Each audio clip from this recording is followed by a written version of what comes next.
Hello. ఒరే నేనురా అరుణ వాళ్ళ ఫాదర్ లాగా నా మిమిక్రీతో ఇరగదీస్తాను. ఓసారి అరుణకివ్వు. అరుణ, మీ నాన్న మాట్లాడుతున్నారు. నాన్న? నేను ఇక్కడ ఉన్నట్టు ఆయనకి ఎలా తెలుసు? ఆ కమల్ గారు చెప్పుంటాడు, నేను చూసుకుంటాను. నువ్వు మాట్లాడు. హలో. అమ్మా అరుణ, ఏమిటమ్మా చిన్నపిల్లల అక్కడికి వెళ్ళిపోయావు? ఏదో పెళ్లి కదా ఆలోచించుకో అని చెప్తాం, కాదంటే అడు చెప్తావా? సరే సరే, మీ పెళ్లికి నాకేం అభ్యంతరం లేదు. ఆ అబ్బాయిని తీసుకుని వచ్చేసాయి. పురోహితుని పిలిపించండి రా, ముహూర్తాలు పెట్టించేద్దాం. ఇదిగో చూడమ్మా, మీ నాయనమ్మ మాట్లాడుతుందట.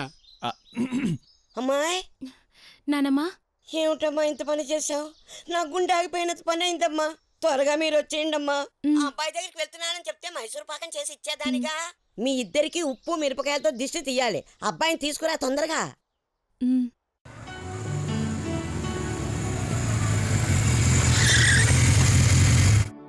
Thank you daddy.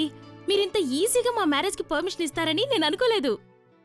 Me phone విని నేనెంత థ్రిల్ అయిపోయానో తెలుసా? ఏంటి, నేను నీకు ఫోన్ చేశానా? నాన్నమ్మ కూడా మాట్లాడిందిగా. ఇదిగో, మీ గొడవల్లోకి నన్ను లాక్కండి. ఫోన్ సౌండ్ వింటేనే నా గుండెలు దడదడలాడతాయి. అయినా నేనెప్పుడు ఫోన్ చేశాను నీకు? చూడండి, మీరు ఫోన్ చెయ్యని మాట నిజమే, తనకి ఫోన్ వచ్చిన మాట నిజమే. మీ ఇద్దరి వాయిస్లు మా ఫ్రెండ్ చేత మిమిక్రీ చేయించి మీరు చేసినట్టుగా అరుణకు ఆ ఫోన్ చేయించింది నేనే. ఐఎమ్ సారీ అరుణ. ఏంటి, మిమిక్రీ చేయించావా? నాన్న ఫోన్ చేయలేదా? ఎందుకలా చేసావు? లేకపోతే హాస్టల్ నుంచి నువ్వు ఇక్కడికి వస్తావా? నిన్ను తీసుకురావడానికి ఈ డ్రామా ఆడాల్సి వచ్చింది. నేను హాస్టల్కి రప్పించడం కోసం లవ్ మిమిక్రీ చేశాడు. హాస్టల్ నుంచి ఇక్కడ రప్పించడం కోసం నా వాయిస్ మిమిక్రీ చేశాడు. అంత డ్రామా. నేను హాస్టల్కి రప్పించాడు, అందరికీ తెలిసేలా చేశాడు. నిన్ను పక్కన పెట్టుకుని అసభ్యంగా ఫోటోలు కూడా తీయించే ఉంటాడు. నీ కూతురు నేను తప్ప వేరే దిక్కు లేదు, నాకు ఇచ్చి చెయ్యి, లేదా నీ లక్షలివ్వు, నీ ఆస్తులు రాయి, లేకపోతే నీ పరువు తీస్తాను అని నన్ను బ్లాక్మెయిల్ చేయడానికి నేను ఇక్కడ తీసుకొచ్చుంటాడు. మిస్టర్ సుబ్బారావు, అలాంటి ఆలోచనే ఉంటే ఇలా ఇక్కడికి తీసుకొచ్చేవాడిని కాదు. తన్ని పెళ్లి చేసుకుని నీకు ఫోన్ చేసేవాడిని. నువ్వే నా కాళ్ళ దగ్గరకు వచ్చేవాడివి. అవును, అలాగే చేసుండాల్సింది. అనవసరంగా తీసుకొచ్చావు. ఇప్పటికన్నా మించిపోయింది లేదు. పద. ఎక్కడికి? Daddy shut up.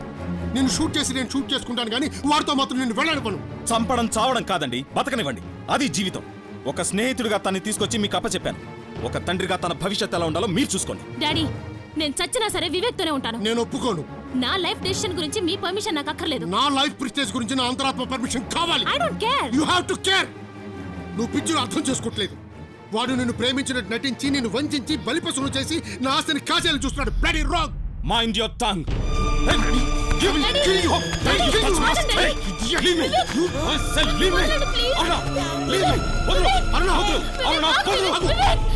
మన పెళ్ళైన తర్వాత తనే నేరుగా వచ్చి పెళ్ళెందుకు చేసుకున్నావు, ఎలా చేసుకుంటావని అబ్బా నెంబర్ ఆఫ్ క్వశ్చన్స్. ఒక్క మాట చెప్పండి. ఏంటి? మీరు తనని ప్రేమించలేదా? లేదు, ఒక స్నేహితురాలుగా అంతకంటే ఎక్కువగానే ఇష్టపడ్డాను. పిచ్చిది, అది తెలియక ఇప్పటికీ మిమ్మల్ని ప్రేమిస్తూనే ఉంది. మొగుణ్ణి ఇంకో ఆడది ప్రేమిస్తోందంటే ఇంత ఈజీగా తీసుకునే పెళ్ళాన్ని నిన్నొక్కదాన్నే చూస్తున్నాను.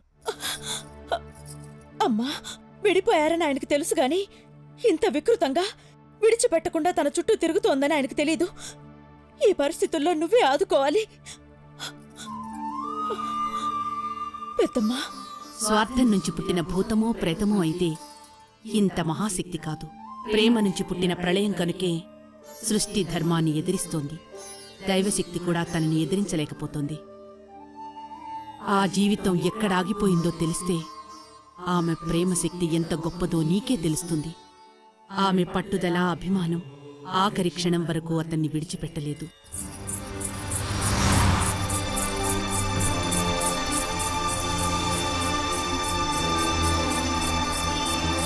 వివేక్, వివేక్! ఆయన లేరమ్మా. ఎక్కడికి వెళ్ళారు? ఊరు వెళ్ళడానికి ఎయిర్పోర్ట్కి వెళ్ళారమ్మా. ఎయిర్పోర్ట్.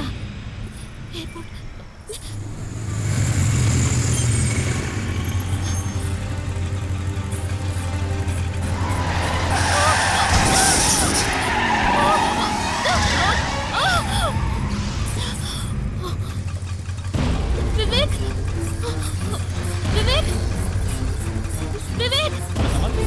నేను వివేక్. అమ్మయ్యా, ఇప్పటికి దొరికావు. వివేక్, నాకు ఇష్టం లేకుండా మా నాన్న నా పెళ్లి చేస్తున్నారు. నీకోసం కళ్యాణ మండపం వెనక నుంచి వచ్చేసాను. వాళ్ళు వచ్చేస్తారు.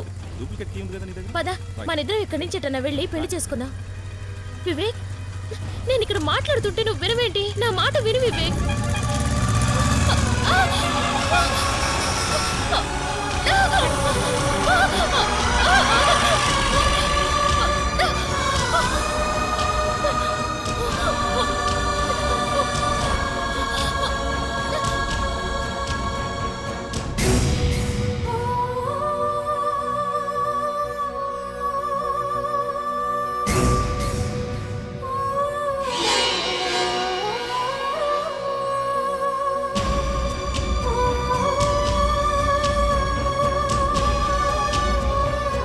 తను చనిపోయానని కూడా తెలియకుండా ఆత్మగా అతని కోసం పరుగులు తీసింది, అరిచింది. అమాయకురాలు, అభాగ్యురాలు. కారణజన్ములు భూమి మీద పుట్టే ముహూర్తంలో ప్రేమఘోషతో అరుణ ఆత్మ అయ్యింది. శివుడి మూడో కన్ను కంటే ఆ త్రినేత్రం భస్మం చేసినా బ్రతికినా ప్రేమ గొప్పది. మృత్యువు తన ఆయువుని అంతం చేసినా ఆత్మగా మిగిలిన అరుణ ప్రేమ కూడా త్రినేత్రమే. ఆ శక్తి నుంచి అమ్మ కూడా నన్ను కాపాడలేదా? ఆ శక్తిని ఎవ్వరూ ఆపలేరు. నువ్వొక్కదానివే అతన్ని ఆదుకోగలవు. అందుకే అమ్మ అతన్ని నీకు కట్టింది. నిబ్బరంగా ఉండు, దేనికి చిలించకు. అదే అతనికి రక్ష. అమ్మాయి, పెద్దమ్మా బావున్నారా? ఏంటి బాబాయ్? ఏం లేదమ్మా, అబ్బాయిని ఎవరో ఆర్కియాలజీ డిపార్ట్మెంట్ వాళ్ళ అమ్మాయట వచ్చి స్తూపాలేవో చూపిస్తానని తీసుకెళ్ళింది. అమ్మాయ్యా, నీతో చెప్పమన్నాడమ్మా. అమ్మాయి, ఆగు భవానీ, ఈ ఊరి పొలిమేర దాటినని మాకు మాటిచ్చావు, మర్చిపోయావా? నువ్విక్కడి నుంచి వెడితే ఊరంతా జలమయమైపోతుంది.